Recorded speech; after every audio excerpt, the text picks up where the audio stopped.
We all know what Mondays are. That fateful day between Sunday and Tuesday. Dreadful. It marks the end of the weekend, the end of dreams, the beginning of drudgery and mundanity. And oh, woeful, it returns us to our modern slavery. Every week, reattaching the chains that grind our skin away to the bone, treating us so poorly as to one day allow us the hope to live out our lives as though they were a Morrissey song, to make every day like Sunday, and live in respite for the final, weakest, and most depressing years of our lives.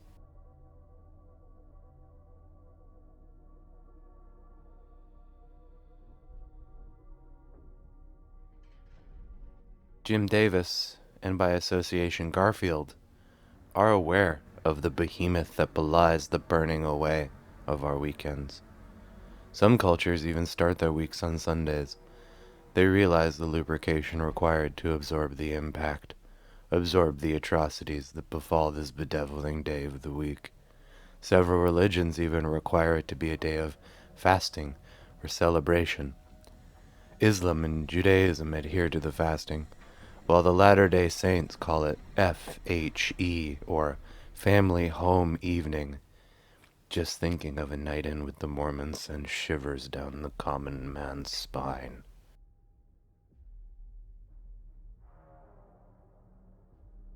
Black Monday, as it's called in the world of trading, is a continuous stream of disappointment.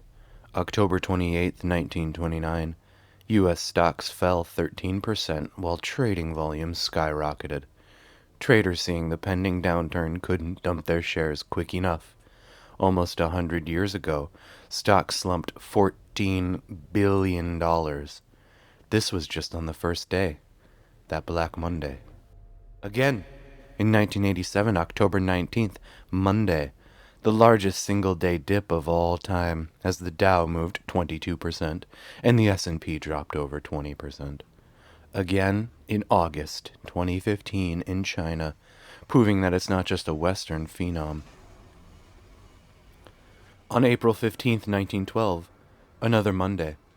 The night previous, a ship that was bound for America struck an iceberg, and over the next several hours, in the light of that evil Monday, its broken bow sank beneath the waves, taking some 1,500 people. The Titanic. Smigus Dingus is a Roman Catholic celebration held on Easter Monday across Central Europe and in small parts of Eastern and Southern Europe.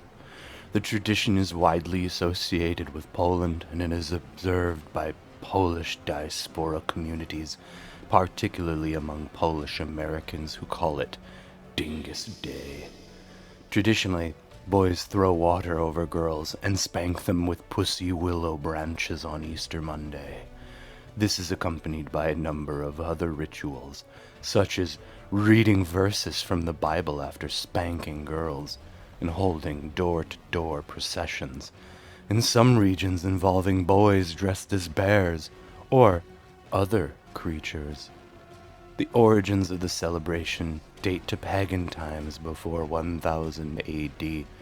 It continues to be observed throughout Central Europe and also in the United States, where certain patriotic American elements have been added to the traditional Polish ones, like spanking girls with brats instead of pussy willow branches.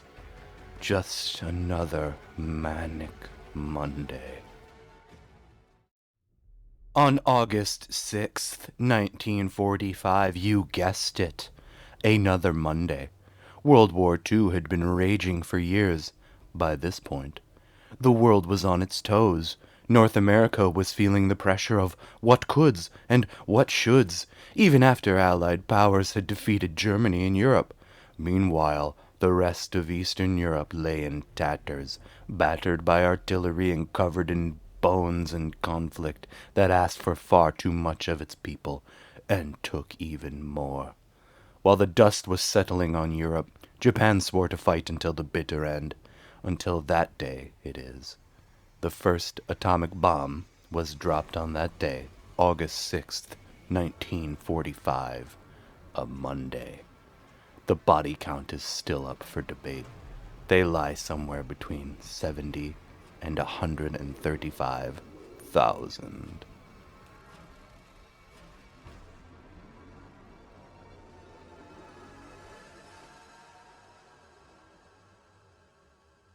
February 14th, 2005, and this might be the worst one on this list. Some even consider it the marking point for the true end of humanity.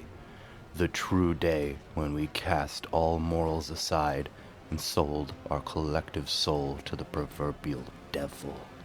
February 14th, 2005. YouTube was launched. Another Monday.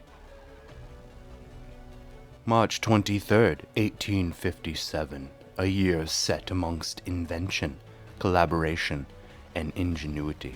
Men and women toiled while life quality bloomed. An astute man would unveil his breakthrough device, changing our lives forever, and ending several. The elevator. Elisha Otis installed the first public elevator on Monday, March 23rd, 1857, in the E.V. Hofwatt & Co. building located in New York City.